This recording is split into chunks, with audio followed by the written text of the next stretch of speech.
nga bang pinagkakaabalahan ko? So, bali meron na nga tayong tatlo ano. So, ayun. Pag-Gcash, pagtitinda ng merienda, and pag-affiliate. Hello everyone, it's me, Mama Rock. So, bali, i-share ko nga pala sa inyo kung ano nga ba yung pinagkakaabalahan ko dito sa bahay bilang isang housewife. Yes, I'm a housewife and meron akong anak na isang babae. So, bali, 5 years old na siya and nag-aaral siya ngayon ng kinder. So, bali, ang asawa ko naman ay nasa Japan and 3 years na siya sa Japan. And ako kasi yung tipo ng babae na ayaw ko lang talaga ng umasa sa asawa. Kahit nasabihin pag nasa Japan siya o OFW siya doon and kahit pa paano malaki naman yung kinikita, ay ayoko pa rin ang umaasa sa kanya na parang palamunin lang kaming mag-ina. So, kaya naman, dahil nga ganito ang mindset ko, ay kung ano-ano ng business ang ginagawa ko nga dito sa bahay. Number 1 na nga dyan ay, meron akong cash in, cash out sa Gcash. So, ayan, meron akong mga listahan dito araw-araw kung magkano nga yung kinikita ko sa Gcash. So, bali, ito nga pala yung listahan ng ating cash in, cash out sa Gcash. So, ngayon ay September 22, ano? So, ayan. Pag may plus, ibig sabihin nito ay cash out. And pag minus naman, ibig sabihin nito ay cash in, ano? So, bali, hindi ko pa nga siya natutotal kasi nga, 6:22 PM pa nga lang ngayon. And masyado pang maaga. So, marami pa niyang pupunta or baka sakaling meron pang mag-cash in, cash out hanggang alas 8 ng gabi. Ayan, as you can see, ay 6:23 PM pa nga lang, ano? So, ayan. And tinotal ko naman na ito dito nga lang, ano. So, ayan, 210 pesos nga ang kinita natin sa cash in, cash out ngayong araw.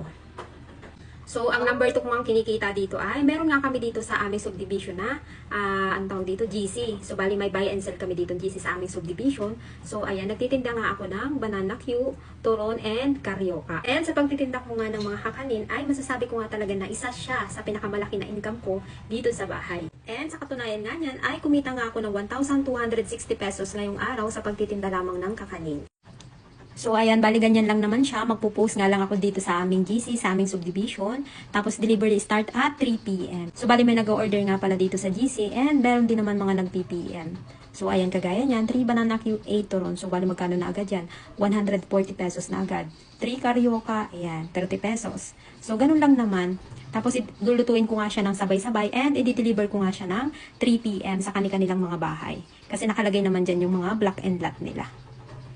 And yung iba naman ay, kilala ko na rin sila ng personal dahil mga suki ko na din sila.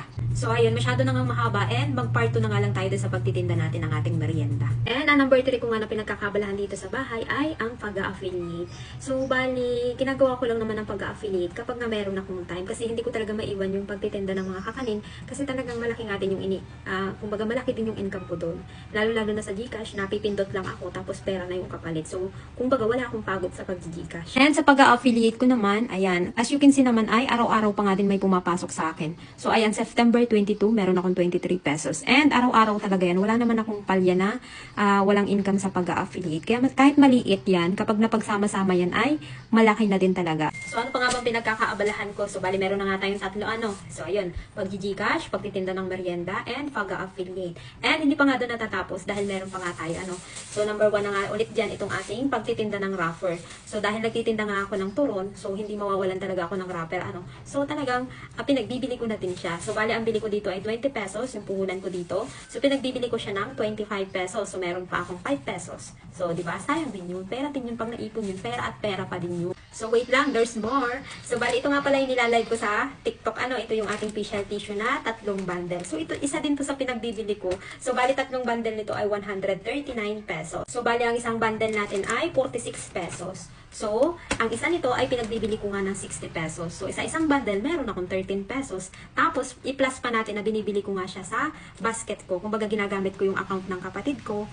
Tapos, bibili ako sa basket ko. So, meron akong commission pa dito na parang 15 pesos. O, diba? Dagdag income din yun. Wait lang, there's more. So, bali, pinagbibili ko din itong ating Colgate na ito from TikTok din to. So, bali, nag-sale diba nung 99. So, bali, ang 3 peraso nito ay, nabili ko nga lang ng 333 pesos. Tapos, ang pinakang original price nga nito ay 477 pesos. Kasi ang isang peraso na ganito ay 159 pesos. So, ayun, imagine nyo, 477 pesos minus 333 pesos is equal to 144 pesos. So, bali, ayan. Pinagbibili ko ito dito na 159 pesos. So, sa tatlong ito ay meron nga akong income na 144 pesos. O, diba? Mindset ba? Mindset. And marami pa nga din akong pinagbibili dito sa bahay. Ayun nga lang ay sold out na. And hindi naman ako makabili kasi binibili ko lang naman yun kapag halimbawa ay 99, 10, 10. So, ayan, aabangan ko ang 10, 10. So, ayan lang naman. Bye!